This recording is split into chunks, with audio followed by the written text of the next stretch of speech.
안녕하십니까. 뉴포 초대석의 홍성구 기자입니다. 오늘 스튜디오에는 정말 특별한 분을 모셨습니다. 이름을 들어보셨는지도 모르겠는데요. 전인범 장군님을 모셨습니다. 예편하셨지만 지금도 미국에서 연구 활동을 하고 계시고요. 문재인 대통령이 후보 시절에 안보 자문위원으로 활동하셨던 분이기도 합니다. 재미있는 거는요. 아웅산 폭발 사건 때는 또 이기백 장군을 구출한 영웅이셨는데 근데 예, 또 문재인 정부의 자문까지 하시니까 어떻게 보면은 그 좌우를 다방면으로 고루고루 활동하셨던, 그래서 누구보다도 가장 그 중간자적인 입장을 잘 이해하고 계신 분이 아닌가 싶은 생각이 들어서 저희가 특별히 시간을 내서 모셨습니다. 전 장군님 안녕하십니까? 안녕하십니까? 네, 와주셔서 감사하고요. 네, 제가 소개를 제대로 한 게 맞나요? 그러면. 네. 근데 어떻게 그 전두환 대통령 시절에 발탁이 되셔가지고 승승장구하셨던 고속 승진을 하셨던 케이스인데 어쩌다가 또 문재인 대통령 안보자문까지 하시게 된 계기는 제가 여쭤봐도 될까요? 우연한 기회에 네. 당시 그 문재인 후보도 되시기 전에 네. 한번 만나보라고 해서 제가 이제 군문을 떠나고 난 직후라서 네. 궁금하기도 하고 해서 한번 뵙고 인사를 드려서 네. 한미 관계의 중요성하고 네. 국방 개혁의 중요성에 대해서 말씀을 드렸어요. 네. 그리고 이제 제가 미국에 와서 이제 공부를 하고 있는데 네. 제가 미국 친구들한테 물어봤습니다. 문재인 쪽에서 도와달라고 그러는데 어떻게 생각하느냐 그랬더니 네. 도와주라는 거예요. 그래서 네. 그럼 왜 나보고 도와주라고 그러냐 그랬더니 You have to mitigate. 너 같은 사람이 들어가서 예. 지난 그 노정부 때처럼 그런 갈등이 생기지 않도록 도와줘야 된다. 네. 이렇게 네. 얘기하더라고요. 네. 그래서 내가 무슨 어떤 A라는 사람, B라는 사람 이런 게 아니라 기회가 주어졌을 때는 대한민국 국민을 위해서 그 평생 그래왔던 것과 마찬가지로 봉사와 헌신의 자세로 해야 되겠구나. 네. 라고 생각을 했고요. 제가 재작년 초만 됐을 때만 해도 문재인 아직 후보가 되기 전이었지만 네네. 이 양반이 이 대통령이 되겠구나 라고 제 나름대로 판단을 해서 네. 그렇게 된다면 참여를 해서 하여튼 최대한 나라를 위해서 기여하는 게 좋겠다 이렇게 생각을 했습니다. 네. 그때 문 후보가 대통령이 될 수 있겠구나라고 판단이 드셨던 이유가 있다면 어떤 걸까요? 제가 젊은 사람들하고 이렇게 쭉 얘기를 해보니까 네. 젊은 사람들의 그 논리나 네. 생각은 아주 간단하더라고요. 그러니까 권위주의. 네. 이제는 더 이상 젊은 사람들이 그런 것에 식상을 한 거예요. 그렇죠. 네, 그래서 그러한 것이 이건 도저히 이건 안 되겠구나 이제는 네네. 하는 그런 생각이 들었고 그 다음에 이제 전에 박근혜 대통령 정부가 과오를 했던 것들 네. 이런 것들이 다 돼서 이게 정부가 이게 보수 정부가 이게 계속되기 어렵겠구나 하는 그런 네. 판단을 했습니다. 그러니까 정권 교체가 될 거다라는 이제 그 느낌은 이미 가지고 계셨던 상황이었기 때문에. 네. 네. 그런데 지금 이제 문재인 대통령이 되고 벌써 2년이라는 시간이 지났어요. 많은 분들이 잘하는 부분도 있지만 또 못하는 부분, 특히 민생 관련해서는 실망들을 많이 해서 요즘 그 지지율이 많이 떨어지고 있단 말이죠. 지금 장군님 보시기에는 전반적으로 문재인 정부에 대해서 어떻게 평가하실 수 있을까요? 제가 대한민국 사람인데, 네. 현 정부를 지지하고 지지하지 않고를 떠나서 일단 나라가 잘 돼야 될 거 아닙니까? 예. 근데, 내년에도 경제적으로 어렵다고 하니까 네. 굉장히 참 마음이 안 좋습니다. 저는 경제에 대해서 잘 모르지만, 네. 현재 하려고 하는 그 소득주도 성장이라든지 또 그에 따른 세항으로서, 노동시간, 근무시간을 52시간으로 줄이고, 네. 그 다음에 최저임금 올리고 하는 그 취지는 제가 알겠어요. 그러니까 지금 소득 격차가 워낙 지금 넓으니까, 네. 이거를 줄이겠다고 하는 그거를 반대할 이유는 없습니다. 근데 제가 안타까운 것은 현실로 나타나는 것은 오히려 그 보호하려던 분들이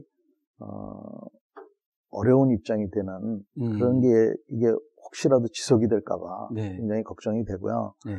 그 다음에 내년도 전망도 좀 이렇다고 그러니까 걱정이 되고. 근데 저는 경제 전문가가 아니니까 네네. 또 현 정부가 뭐 내년에 요 고비만 잘 넘기면 된다고 하니까 네. 기다려봐야 될 문제고, 안보적인 부분에서도 지금 여러 가지 염려가 많지 않습니까? 그렇죠. 네. 이 평화를 지키고 전쟁을 예방하려고 하는 취지는 제가 뭐 충분히 이해를 하는데요. 네. 또 대부분의 정책에 대해서는 뭐 한번 해볼 만하다고 생각을 해요. 그런데 제가 보는 우리 군의 그 어떤 취약점들, 네. 이런 것을 좀 더 빨리 또 중점적으로 손을 봤으면 좋겠다. 국방개혁 2.0에 네. 좀 더 활력을 좀 넣고 네. 진지하게 좀 했으면 좋겠다는 게 제 개인적인 생각입니다. 네. 군사 얘기가 나왔으니까 이제 조금 더 들어가면 최근에 GP들 폭파하고 했잖아요. 철수하고. 네. 예. 그 부분에 대해서는 뭐 잘했다고 판단하시나요? 그 GP를 이제 10개씩 제거를 했는데, 네. 그거를 뭐 잘했다 못했다라고 이렇게 판단하기는 어렵고요. 네. 한반도의 그 우발적인 충돌을 막기 위해서 네. 1년의 남북 합의를 했지 않습니까? 예, 예. 그래서 그 1년의 합의의 한 부분인데, 저처럼 군생활을 오래 한 사람 입장에서는 또 네. 제가 그쪽 그 비무장지대에서 근무를 했으니까 네. 18개월 있었어요, 저. 네. 있었으니까 그런 걸 볼 때는 염려도 많이 되고, 네, 네. 또 남북한 군인들이 만나는 거 보니까 가슴이 뭉클하기도 하고, 네. 해서 희망 속에 아주 걱정이 좀 되는데, 네. 좀 더 지켜봐야 되겠다. 근데 북한이 과연 약속을 지킬지, 이런 것들을 우리가 계속 잘 봐야겠죠. 그렇죠. 그리고 현재 많은 예비역 군인들이나 이런 분들이 걱정하는 부분에 대해서도 유념해서 네. 해야 되는데, 그제 보니까 정경두 국방장관이 그 군사대비태세에는 절대로 하여튼 소홀함이 없어야 된다고 강조를 하고 있고, 네. 그런 노력을 하고 있는 것 같아서 네. 한편으로는 뭐 그렇게 크게 걱정은 안 됩니다. 그 DMZ라는 지역이요. 네. 우리는 이제 유엔사가 관리하고 있다 이렇게 알고 있는데, 네. 그거는 우리 입장인 거고, 북한에서는 북한군이 관리를 하고 있는 거잖아요. 네. 예. 그리고 그 DMZ는 그 땅은 그러면 누구 건가요? 그 DMZ는 우리 거죠. 그러니까 예. DMZ가 있으면은 네. 폭이 4km입니다. 예. 길이는 250km고. 네. 그 중간에 이제 그 군사 분계선이 있고, 예. 군사 분계선으로부터 남쪽 2km는 대한민국 땅이고, 네, 네. 북쪽 2km는 이제 북한 땅인데, 네. 그 관할 정전 협정을 네. 유지하는 책임이 유엔사에 있는 거예요. 네. 네. 정전협정 당사자였기 때문에. 정전협정 당사자였기 때문이도 그렇지만, 네. 하여간 한반도 평화를 보장해주기 위해서 네. 유엔사가 역할을 하니까. 네, 네. 그래서 그런 것이지, 땅은 우리 땅이고, 네, 네. 그 관리, 그거를 지금 현재 유엔군사령부 군사정전위원회에서 지금 하고 있죠. 그러면은 만약에 종전협정이 이루어진다면은 그 땅을 재개발할 가능성도 생기는 건가요? 종전 선언을 하게 되면, 네. 이제 전쟁이 끝났다. 네. 이렇게 이제 하는 겁니다. 네. 그리고 나서 이제 평화 협정이 될지, 예. 그건 이제 별개의 또 문제가 되는 거죠. 예. 그죠? 예. 평화 협정으로 이어질 수도 있고, 평화 협정이 없을 수도 있고, 네. 하는 그런 문제인데, 그렇게 됐을 때, 현재 있는 비무장 지대가, 뭐, 완전히 없어질지, 네. 아니면 그 폭이 줄어들지, 네. 아니면은 뭐 그냥 펜스만 놔둘지, 그렇죠. 펜스도 아예 없을 건지, 이런 것들은 그 과정에서 이제 논의를 해야겠죠. 종전협정 논의 대상이 될 것이다. 종전협정과 더불어서 할 수도 있고, 예. 종전협정 이후에 할 수도 있고요. 평화협정으로 종전선언 네. 이후에 평화협정으로 가는 단계에서 네. 얘기할 수가 있을 겁니다. 제가 이제 이걸 여쭤봤던 이유가 별게 아니고요. 네. 그 박한식 교수라고 혹시 아시나요? 박한식 교수가 이제 요즘 한참 열심히 주장하고 있는 내용이 이제 한민족 두 체제 새 정부 해가지고 그 제3회 정부가 필요하다. 그 제3회 정부라는 거는 연합정부 형태여야 되고 그 연합정부가 위치하는 곳이 바로 이제 그 DMZ를 중심으로 한 뭐 개성이라든가 이런 곳에 위치하면 좋겠다. 뭐 이런 이야기를 내놨거든요. 그래서 그것 때문에 지금 DMZ가 그러면은 연합정부의 관할 지역으로 이렇게 포괄될 수 있지 않겠느냐. 뭐 이런 얘기들이 나와서 한번 여쭤봤고요. 평화대학을 만들자는 얘기를 하셔가지고 요즘 뭐 개성에 만드냐, DMZ 안에 만드냐, 뭐 이런 태스크포스 팀들이 만들어졌다는 얘기 제가 들었거든요. 그래서 그게 가능한가요? 지금 평화대학 같은 걸 그 안에다가. 제가 그 박한식 교수님의 전함은 들어봤지만 네. 그분이 갖고 계신 생각은 들어보지 못했기 때문에 네. 뭐라고는 언급을 못하겠는데요. 평화대학을 만드시든 뭐 평화정부를 하든 간에 쉽지는 않을 것 같은데요. 네. 그렇겠죠. 아무래도 하루아침에 이루어질 일은 아니겠죠. 네. 네. 그 신뢰가 구축이 돼야 되니까 현재는 신뢰를 구축해 나가는 단계니까 신뢰 구축하는데 얼마나 걸리겠습니까? 좋게 10년 이상 걸리지 그렇죠. 않을까요? 네. 그러니까 아마 서로 남북이 서로에 대한 믿음과 자신감들이 좀 생겼을 때 이루어질 수 있는 거라고 봅니다. 그럼 일단 지금 방향은 남북이 서로 제대로 된 방향으로 가고 있다라고 판단하시는 건가요? 남북이 평화를 지향하고 있다면 제대로 가고 있다고 생각을 해요. 제가 왜 그렇게 표현하냐 하면 지금 북한이 평화를 얘기하는 것과 우리가 얘기하는 평화가 똑같은지를 아직까지 제가 정확히 모르겠어요. 많은 분들이 그 부분을 좀 걱정하시더라고요. 그래서 김정은 위원장이 본인이 입으로 더 이상 하여튼 무력으로는 통일을 원하지 않는다라든지 북한의 헌법이 개정이 된다든지 이런 것들이 일단은 돼야 되겠고 그 다음에 천천히 좀 교류들이 좀 많아서 금년에만 해도 거의 6,000명의 그 대한민국 국민이 그 북한에 갔다 그러더라고요. 와. 그래서 북한에서도 많은 사람들이 내려와 보고 그래서 우리 가는 사람들이 평양뿐만 아니라 뭐 여러 군데도 다녀봐서 두 체제를 한번 이렇게 내면을 한번 들여다보는 그런 기회들이 많이 생겨서 방금 우리 홍 대표님 말씀하신 대로 한 뭐 10년에 걸쳐서 10년이라는 세월이 젊을 때는 오랜 것 같지만 나이 먹고 나니까 금방이지 않습니까? 그러는 과정에서 자연스럽게 서로에 대한 이해와 신뢰가 생기면 좋겠다는 생각입니다. 그 사이에 문을 닫거나 하는 일만 생기지 않는다면요, 뭐 당연히 신뢰가 생길 수 있을 것 같은데요. 이게 사람들이 워낙 다양하잖아요. 어떤 사람들은 나쁜 사람도 있고, 범죄자도 우리 사회에는 있는 거고, 그렇다 보니까 이 한 국가와 국가 간의 이야기도 단순하게 한 목소리 대 한 목소리로 대화하는 게 아니어서 결국에는 서로 복잡한 이야기들이 양쪽에서 벌어지고 있는 걸 가지고 이 사람들이 테이블에 나와 얘기를 해야 되는 상황이니까 그게 쉽게 이렇게 진전될 수 있는 게 아니라는 건 저희가 대충 이해는 할 수 있을 것 같아요. 지금 노아은행에 오셔서 다양한 금융 서비스를 누려보세요. 보다 빠르고 간단한 SBA론, 고객의 정보를 안전하게 지켜주는 믿음직한 알림 서비스, 쉽고 빠른 손안의 작은 은행, 모바일 뱅킹. 한인사회와 함께 성장해온 노아은행이 감사하는 마음으로 여러분을 모십니다.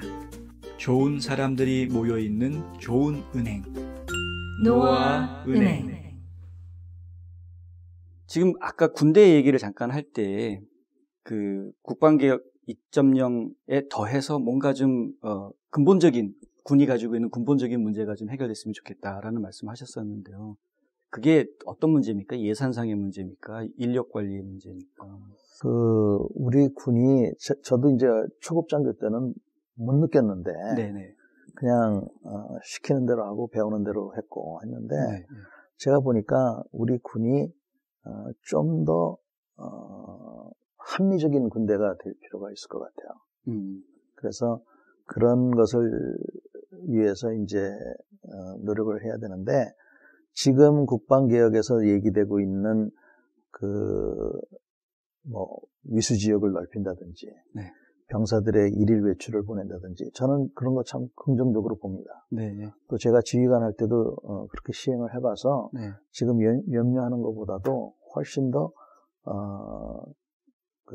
효과가 있어요. 옛날에 뭐 군생활 해보셨지만 네. 그 훈련이 힘든 게 아니라 내무 생활이 그렇죠. 힘든 것도 네. 아니고 정말 네. 제가 공손한 표현을 찾지 못해서 말씀을 못 드리겠는데 네. 너무나 야만적인 그런 내무관들이 있기 때문에 장교님들도 그런 사정을 이해를 하시나요? 제가 네. 저는 나름대로 합리적인 부대를 운영하려고 노력을 했는데 네. 그래도 누수된 게 많았더라고요. 그래서 우선 이 내무 생활을 현재 고치려고 하는 게 국방개혁의 하나의 축인데 네. 저는 아주 좋다고 생각을 해요. 네. 그래서 그런 부분하고 네. 두 번째는 우리가 최첨단 무기는 지금 만들어내고 있어요. 네네.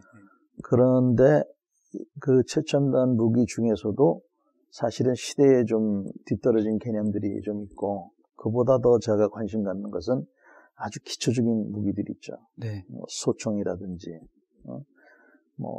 방탄조끼라든지 네. 방탄모라든지 네. 이런 것들에 좀 더 신경을 썼으면 좋겠다는 게 있습니다. 제가 예전에 기사로 한번 본 적이 있거든요. 장군님 한번 화를 내신 적이 있다고. 특전사에서 쓰는 칼 때문에. 아니, 칼 좀 좋은 것 좀 쓰자 그러는데 왜 그거 예산을 안 잡아가지고, 이게 생명하고 직결된 건데 이럴 수 있느냐? 이렇게 한번 화를 내신 적이 있다고 들었었는데. 좀 전에도 설명하실 때 철모라든가 이런 얘기를 하시더라고요. 그래서, 진짜 생명을 귀하게 여기는 마음 아주 강하시구나라는 생각이 들었어요. 저는 우리나라 군인들한테 특히 그 특전사, 이런, 용사들한테는 좋은 장비만 주면, 북한 무서울 거 없다고 생각해요. 네. 대단합니다, 진짜. 네. 알겠습니다. 네, 믿겠습니다. 그 다음에 근데 우리 한반도 평화에 가장 큰 위협이 된다고 제가 보는 것은, 네. 북한이, 네. 우리 남한 군대를 너무 우습게 알아요. 정말요? 네, 굉장히 우습게 알아요. 그래서 제가 보기에는 자기네들이 선전용으로 하다 보니까, 네. 남한 군대는 미국의 쫄병들이고, 네. 그리고 왜 통제된 사회에서 우리 사회 같은데 아주 자유로운 데 보면 흥청망청하고 한 방이면 날아갈 것처럼 이렇게 보이잖아요. 네. 저력을 못 보고. 그러니까 북한에서 자기네 인민들한테 세뇌교육용으로 얘기했던 것이 저는 염려가 되는 게 지금 지도부조차도 그렇게 믿고 있지 않나. 그리고 가끔 북한 관리들 하는 행태를 보면 저 사람들이 우리를 아주 너무 우습게 보는구나 이렇게 하는데 그거 아마 큰 코 다칠 겁니다. 네. 우리 사회가 그래도 제가 보기에는 건강한 면이 많은데 네. 세상에 대통령을 촛불로 바꿀 수 있는 나라가 없죠. 전 세계에 몇 개나 됩니까? 이거 네. 미국도 못해요. 네. 그래서 그런 것들이 얼마나 큰 힘이라는 거를 제가 보기에는 북한 같은 독재 체제에서는 이해를 못할 것 같아요. 그러니까 저 사람들이 미국만 없으면 우리 남한은 한 방이면 날아갈 거라고 생각하는 이래서 혹시라도 저 잘못된 판단을 할까 그런 것들이 저는 걱정이 돼서 북한이 오히려 하여튼 남한에 우리 훈련하는 것도 좀 보고 했으면 좋겠어요. 저는. 그 얘기 하시니까 진짜 전쟁은 실제로 계획해서 벌어지는 것보다는 실수로 벌어지는 경우가 더 많다. 이런 얘기를 제가 들은 것 같은데 이번에 한미연합훈련을 축소해서 한다라고 얘기했을 때 어떤 사람들은 축소했다라는 데 의미가 있는 게 아니라 한다는 데 의미가 있는 거다. 이런 얘기도 하던데 보시기에는 어떻게 생각하시나요? 그것도 마찬가지 한다라는 데 의미가 있다. 축소하는 것 하다. 이것보다는 훨씬 더 복잡해요. 네네. 실시하는 것만으로도 훈련 목표의 상당 부분을 달성할 수가 있습니다. 우리가 훈련 목표를 달성하는 데 있어서 훈련 목표들이 쭉 있어요. 네. 거기에 무슨 뭐 폭격 교구 하는 거 있죠? 네네. 그거는 우선순위 앞에 있는 게 아니에요. 네. 그러니까 북한이 보기에 좀 뭐라 그럴까 도발적이라고 느끼는 네. 것들 네. 그런 것들이 사실은 중요한 게 아닙니다. 그래서 네. 이번에 만약에 하게 되고 그런 북한이 불편하게 생각하는 그런 것들이 빠져도 네. 사실은 중요한 훈련 목표들이 다 달성이 되기 때문에 제가 보기에는 뭐 그리고 제가 그 지금 얘기하는 훈련을 네. 중령 때 대령 때 3년 동안 주무장교였어요. 네네네. 그리고 장군일 때도 이제 그거를 뭐 실시자로도 했고 계획자로도 참여를 했고 네. 그렇기 때문에 네. 제가 판단하는 것은 그렇습니다. 그런데 트럼프 대통령이요. 김정은 위원장을 만났을 때 말로였지만 우리 훈련 멈추겠다 그랬었단 말이에요. 그랬는데 지금 이제 다시 훈련을 하기로 한 거라서 그것 때문에 북한에서 지금 이제 오히려 퇴짜를 놓거나 반발할 수 있는 빌미를 주는 거 아니냐 이런 말도 또 나오고 있거든요. 그때 선의의 조치로서 네네네. 훈련을 중단을 했던 거지 이걸 완전히 안 하겠다고 한 건 아니지 않습니까? 네. 그다음에 지금 하려고 하는 훈련도 북한이 불편하게 생각하는 부분은 그래 그런 것들은 우리가 안 할게. 그 대신 지금도 뭐 북한 자기네 나름대로 훈련을 할 텐데 그런 거야 뭐 무슨 문제가 있겠습니까? 그렇네요, 진짜. 네. 양쪽 다 서로가 우리는 선의의 조치로 뭔가를 했다 뭐 이렇게 주장하면 할 말이 없는. 그리고요. 예. 우리나라에는 중립국 감독위원회라는 게 있어요. 네. 그러니까 6.25 이후에 예. 스위스, 스웨덴, 네. 폴란드는 상주 국가가 아닙니다만 네. 이 3개 국가에서 이런 훈련을 하면 네. 이렇게 그 관찰을 합니다. 네. 이게 방어적인 훈련인지 공세적인 훈련인지. 그리고 저 같은 사람들은 북한에서 와서 한번 봐라. 이게 네. 무슨 공세적인 훈련인지 네. 자기네를 침략할 건지 이렇게까지도 얘기하는 사람이기 때문에요. 북한이 전 그렇게 뭐 하면은 와서 보라는 거죠. 그리고 자기네들도 기왕 그렇게 하는 거 우리도 좀 가서 자기네 훈련하는 것도 좀 보고 그랬으면 좋겠어요, 저는. 훈련 내용을 보여주는 건 기밀 누설에 해당되는 거 아닌가요? 훈련 내용을 보는 게 아니라 그 기동한다든지 훈련 내용 중에서도 네네. 서로가 이미 그 알고 있는 내용을 확인하는 것들이 있을 수가 있어요. 네. 그런 거야 뭐. 또 그런 게 있었군요.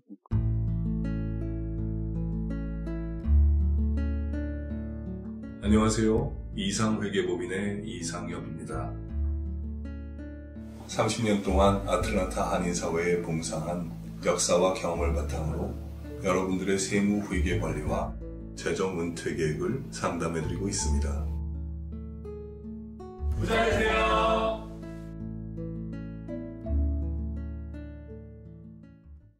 전 장군님이 유명하신 가장 그 대표적인 항목 중에 하나가 뭐냐면 미국에서 훈장을 무려 7개나 받으셨더라고요.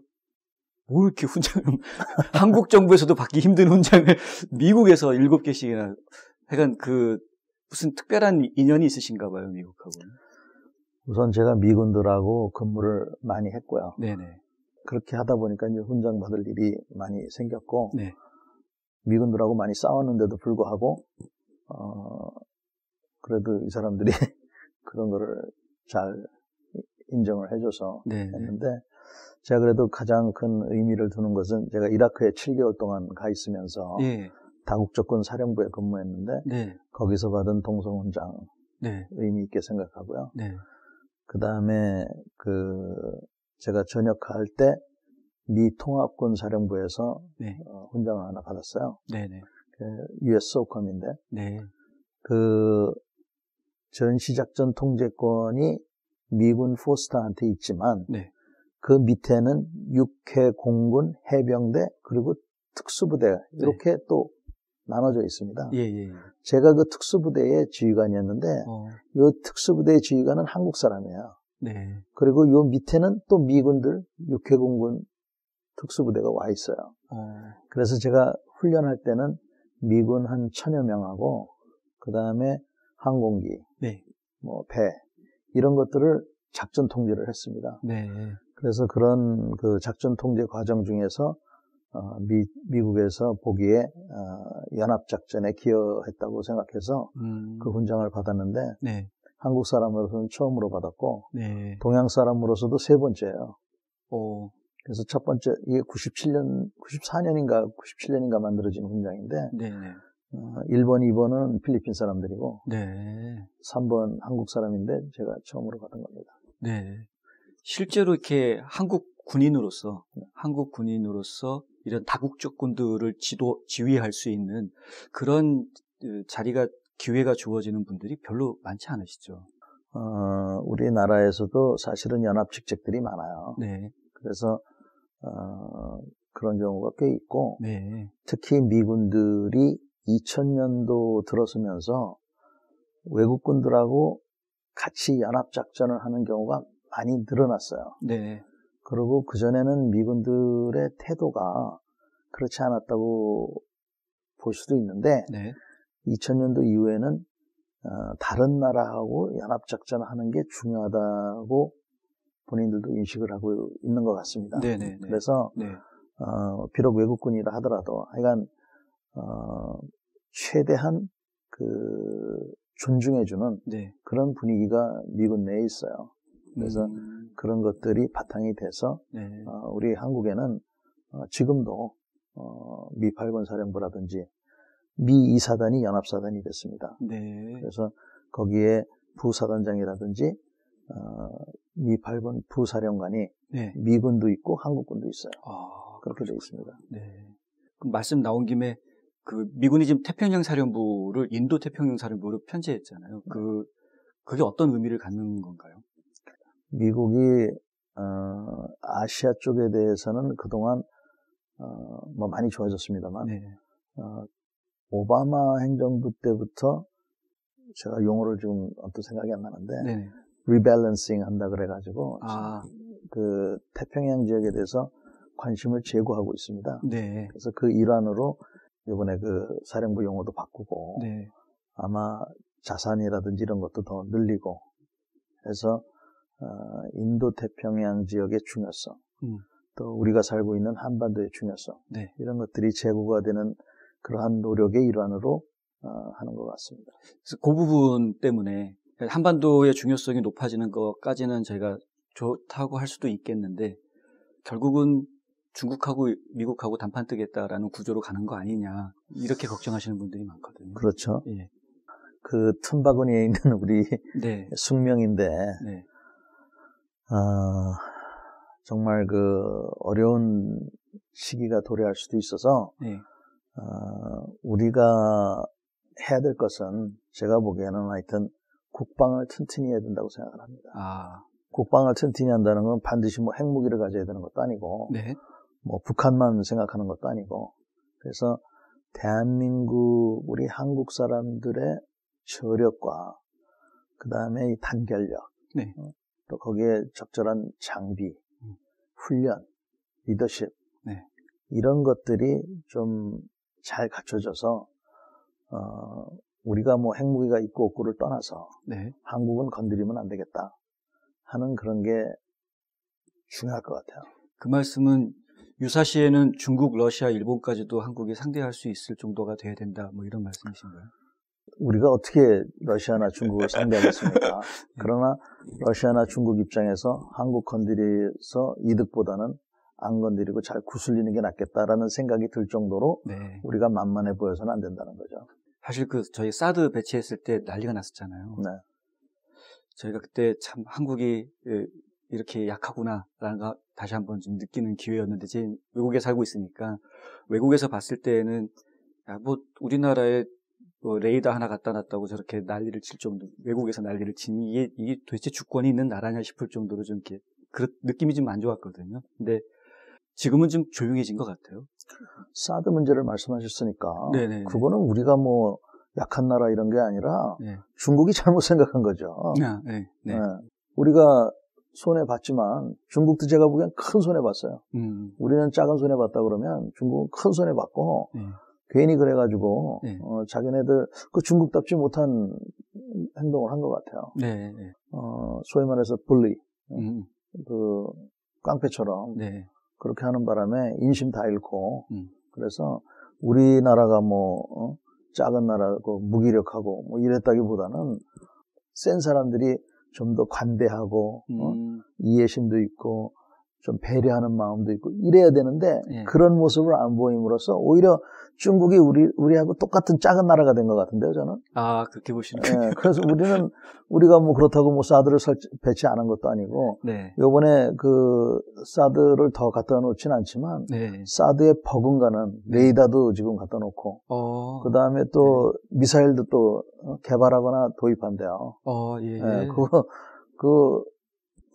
결과는 우리가 국방을 위해서 하는 거는 다 하는 겁니다. 네. 중국은 그냥 미안한 얘기지만 아주 좋지 못한 모습을 보인 거고. 네.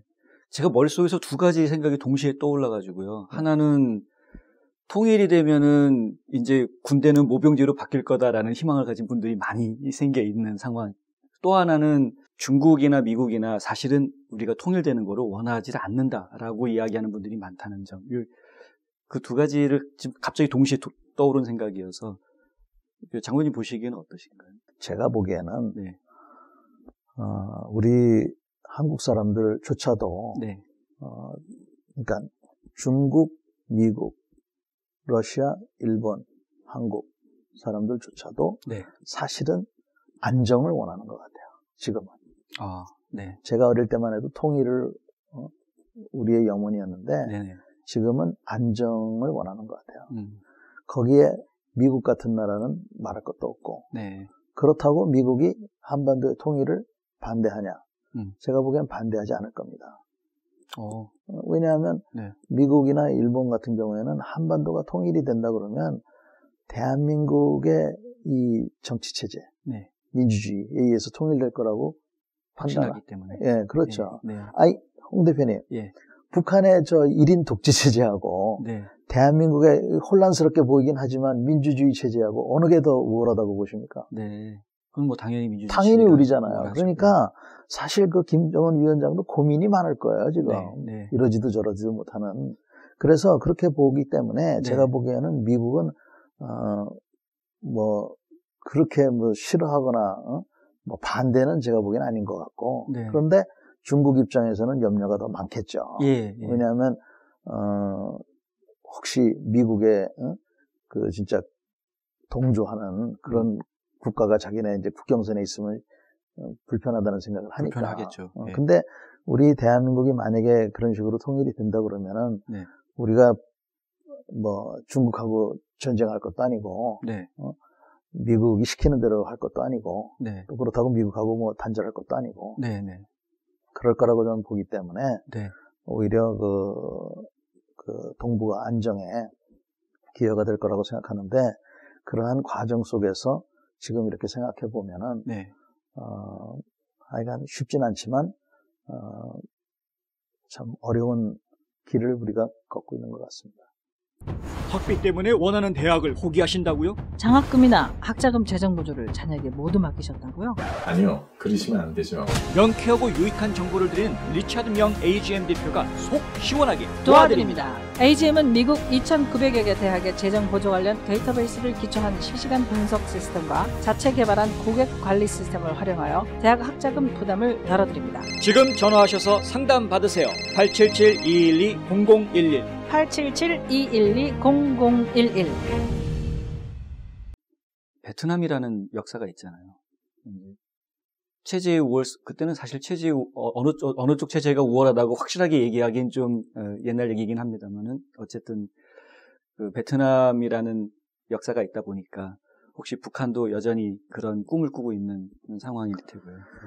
베트남이 그 북월맹으로부터 침공을 당해서 정복을 당한 이유는 그 나라는 민주주의도 아니었거니와 부정부패가 심했죠. 그런 나라였어요. 사실은 그때 우리 대한민국도 그렇게 깨끗한 나라가 아니었는데 베트남이 망하는 바람에 그런 식으로 공산화되는 바람에 우리나라가 시간을 번 거예요. 제가 보기에는 20-30년을.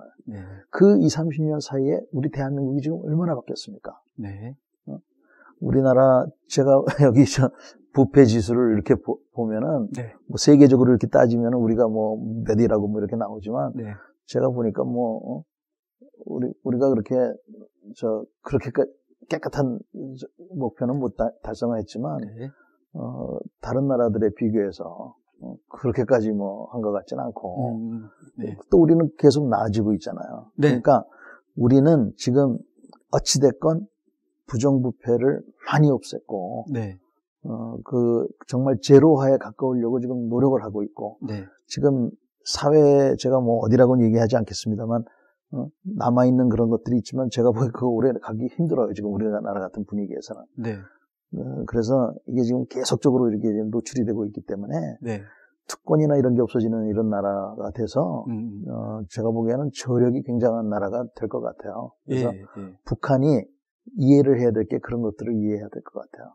우리는 옛날에 베트남 같이 정치 체제도 그렇고 사회적으로도 커럽트하고 네. 이런 대한민국이 아니라는 거죠. 이제 100% 동감하거든요. 네. 한국 역사를 보면 참 희한한 게 어떤 계기가 됐던 간에 조금씩 더 좋아져 왔던 건 분명한 사실이기 때문에 네. 예. 많은 사람들이 혼란스러워하는 게 민주주의와 공산주의를 동일선상에 놓고 비교하는 부분인데요. 어떤 분들이 그런 얘기 하잖아요. 그러니까 이제 민주주의하고 맞상대가 되는 건 사회주의고 자본주의와 맞상대해야 되는 게 공산주의다. 그러니까 한국의 민주주의는 지금 잘 발전해 온 것 같은데 한국의 자본주의는 지금 제대로 발전해 온 것 같지가 않다. 이런 얘기를 하시는 분들이 있거든요. 그래서 지금 북한의 공산당하고 우리가 맞닿았을 때 북한이 발전시켜온 공산주의 체제 혹은 북한식의 사회주의 체제하고 우리가 가지고 온 체제하고 이렇게 맞상대했을 때 우리가 지금 잘못된 자본주의를 키워왔기 때문에 불리할 수도 있다. 이런 얘기를 하는 분도 있거든요. 제가 홍 대표님하고 그런 부분에 대해서 앞으로 2시간, 3시간 동안 논의할 수 있는데 네. 전 딴 거 얘기하지 않겠습니다. 예. 북한은 아프가니스탄 수준의 가난한 나라고 네. 우리는 일본에 버금가고 지금 이 아틀란타에 버금가는 네. 그런 나라를 만들어 놨어요.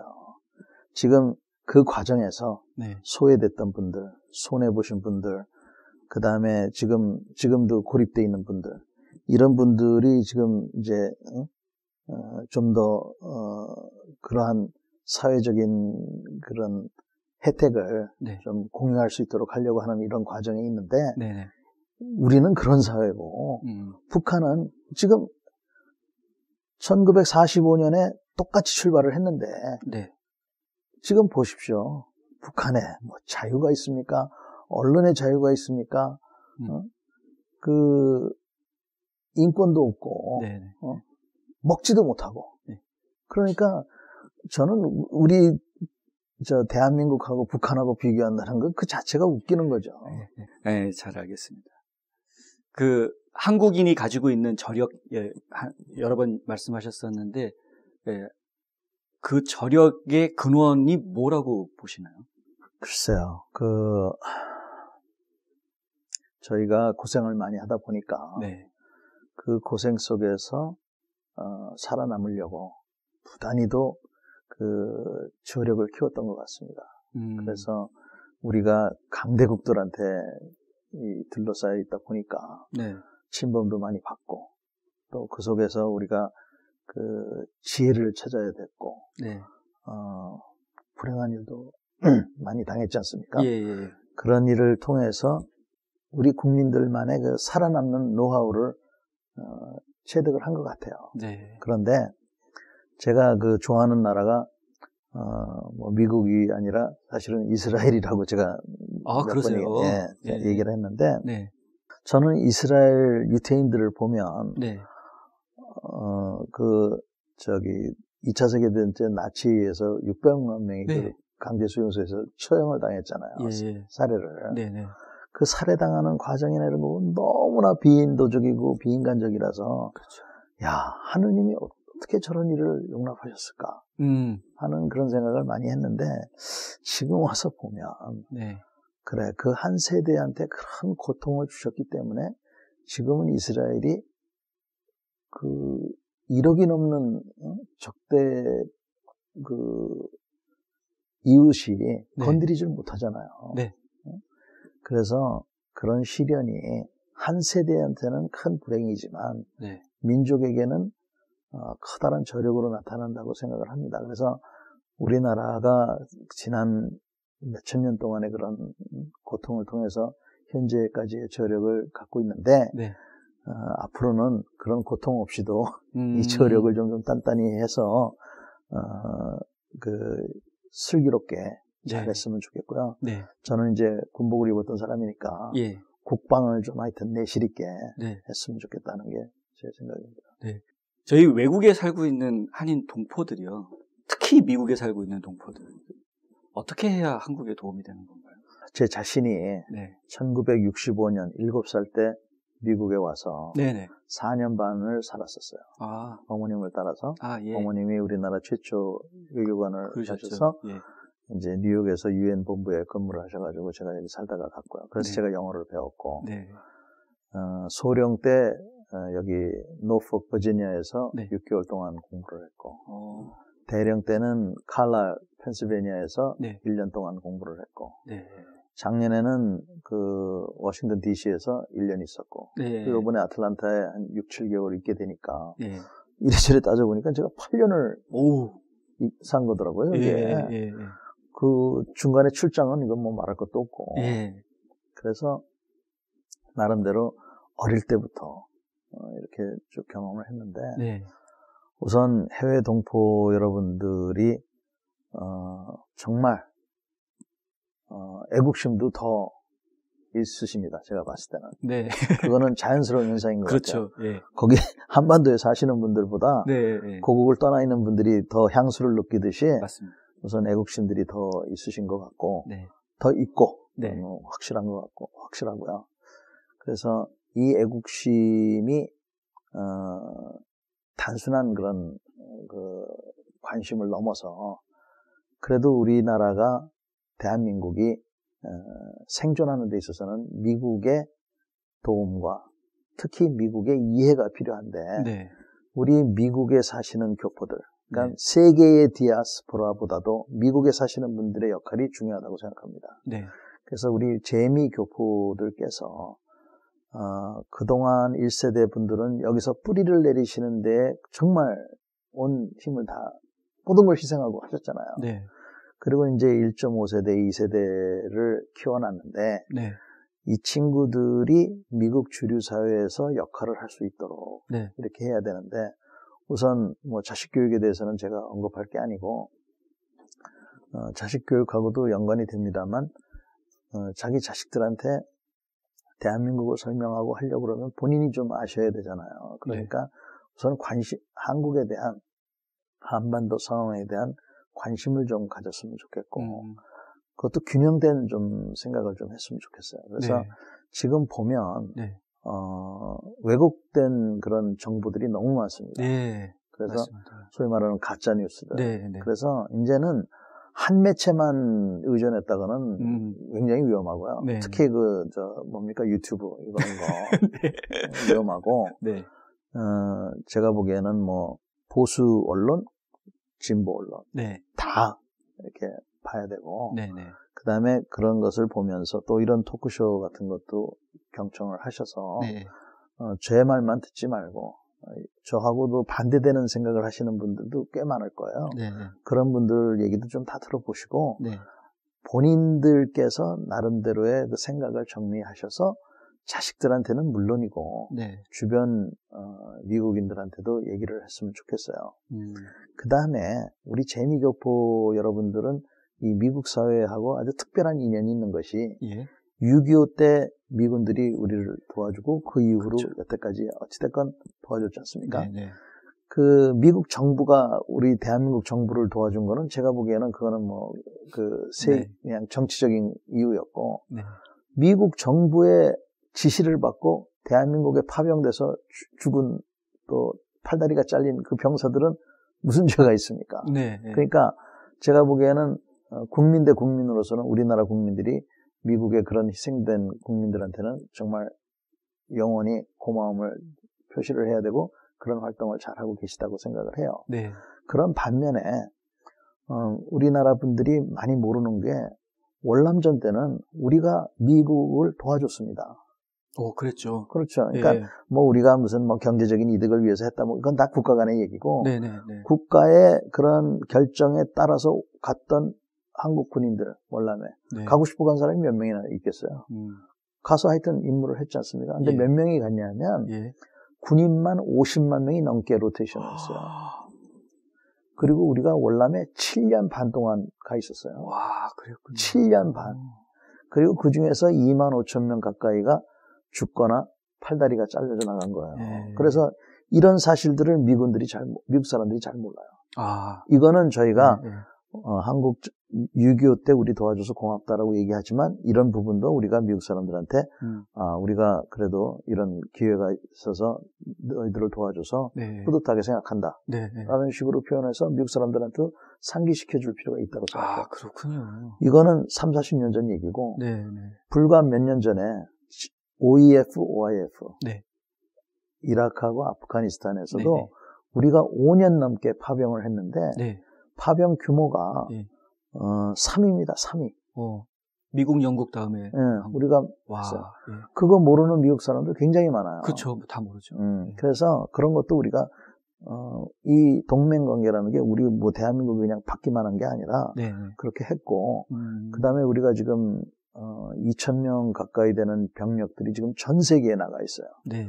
레바논에도 가 있고 얼마 전에는 뭐 필리핀에도 가 있었고 뭐 그래서 유엔 활동으로 해서 어쨌든 우리가 그동안 그 세계로부터 받은 도움을 네. 갚는 그런 그 활동도 많이 하고 있기 때문에 네. 이런 것들을 미국 그 베테랑스 데이 같은 때에 네. 잘 좀 하셔서 활동을 하면 네. 그 미국의 그 관리들이 네. 그런 행사에 올 때 자연스럽게 우리 자손들 1.5세 때 2세대들하고도 연결이 되고 해서 제가 보기에는 좋은 시너지 효과가 있을 거라고 기대합니다. 알겠습니다. 진짜 그러고 보니까 저희 동포들이 좀 해줘야 될 일들이 있네요. 저희는 고맙습니다만 해왔거든요. 지금까지는 계속. 그렇군요. 우리들도 스스로 교육을 스스로 해야 되지만 미국 친구들한테도 우리 한국이 이렇게 해왔다라는 것을 또 알려주는 역할도 또 해야 되겠네요. 잘 알겠습니다. 오늘 여러 가지 이야기를 나눴는데 마지막으로 저희 방송을 봐주시는 우리 한국에서도 많은 분들이 보시거든요. 방송 보시는 분들을 위해서 우리 대한민국의 앞날을 위해서 시청자 여러분들 좀 이런 것 좀 생각해 주십시오. 당부하고 싶으신 말씀 있으시면 좀 부탁드리겠습니다. 지금 우리 대한민국이 굉장히 어려운 입장이라는 거는 다들 아마 피부로 느끼고 계실 겁니다. 그래서 저도 굉장히 염려가 큰데 이럴 때일수록 우리가 단결하는 모습을 보여야 되는데 단결이라고 하는 것은 자기 입장에서 일단 좀 물러나는 자세가 중요하다고 생각합니다. 예. 그래서 자기가 원하는 것에 100%를 가질 거라고 생각하는 거는 그거는 이기적인 거고 네. 자기가 원하는 것이 100이면은 그 중에서 50은 희생을 해서 50만 갖고 남도 50을 가질 수 있도록 하는 그러한 좀 모습을 보였으면 좋겠고요. 네. 지금 굉장히들 힘들다고 하는 제 그 후배들이나 저와 같이 근무했던 전우들의 얘기가 많아요. 네. 그래서 이럴 때일수록 우리가 믿음을 갖고 좀 생활해야 되지 않는가. 그래서 기적이라고 하는 것이 필요한데 기적이라고 하는 것은 기적을 믿는 사람한테만 일어나기 때문에 네. 우리가 기적이라는 것을 믿고 그런 것이 일어난다는 것을 믿고 하여간 각자 자기가 주어진 일에 최선을 다하는 그러한 것이 굉장히 중요하고 또 아까도 말씀드렸지만 단결하는 모습을 보이는 게 좋겠고요. 네. 제 개인적으로는 하여튼 국방을 튼튼히 했으면 좋겠습니다. 국방을 튼튼히 하자라는 말씀이요. 국방 예산을 늘리면 되는 건가요? 어떻게 해야 되는 건가요? 현재 국방비를 좀 효율적으로 썼으면 좋겠습니다. 효율적으로 써달라. 네. 우선 기초와 기본에 좀 많이 썼으면 좋겠습니다. 기초 기본에 예산 투자를 좀 많이 해라. 네. 예. 비싼 무기 사는 데만 쓰지 말고요. 그것도 그렇지만 예. 병사들이 배고파도 안 되지만 네. 너무 잘 먹여서 네. 뚱뚱하면 이것도 좀 문제가 있지 않습니까? 네. 예. 그래서 그런 것 좀 잘 그러니까 제가 비근한 예를 하나 들었는데 네. 그런 것부터 해서 그 아까 대검 말씀하셨는데 네. 하여튼 그런 기본적인 것들, 네.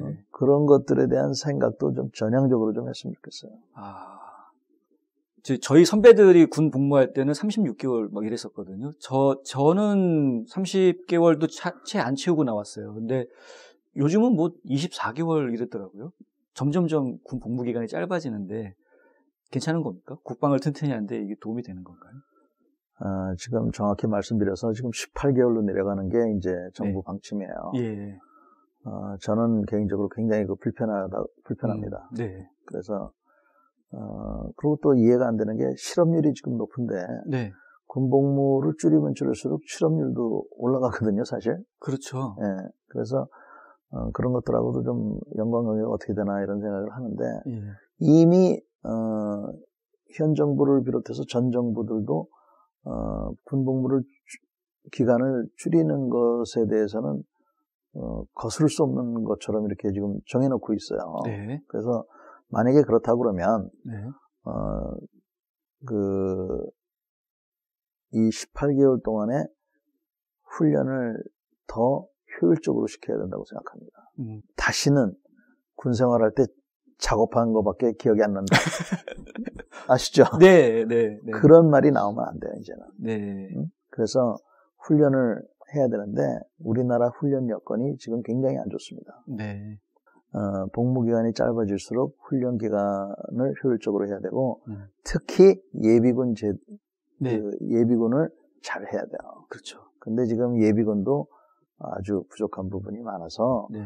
지금 현재 국방개혁에 그런 것들이 다 포함이 되어 있는데, 네네. 거기에 예비군에, 그런 것을 보강하는데 좀 더 많은 관심을 갖고 해야 된다고 생각을 합니다. 일단 기초를 튼튼히 해야 국방이 튼튼해지는 것이다. 네, 좋은 말씀 감사하고요. 네. 지금 장군님 말씀 들으신 것처럼 여러분 저희 민족이 앞으로 더 한 걸음 나아가기 위해서는 어느 때보다도 단합하는 마음 자세가 필요한 때입니다. 국민 여러분들이 한 마음이 될 수 있어야 하는데 그러기 위해서는 양보하는 것이 필요하다. 이렇게 지적해 주셨잖아요. 전 100% 동감이 됩니다. 양보하는 마음 가지고 단합할 때 우리 한민족이 한 걸음 더 나아가서 세계에 정말 모범이 되는 귀한 민족으로 돋보이지 않을까. 그날이 되면 그때서는 정말 통일이 되지 않을까. 네, 한번 기대해 보겠습니다. 오늘 좋은 말씀 주셔서 감사합니다. 정말. 감사합니다. 네.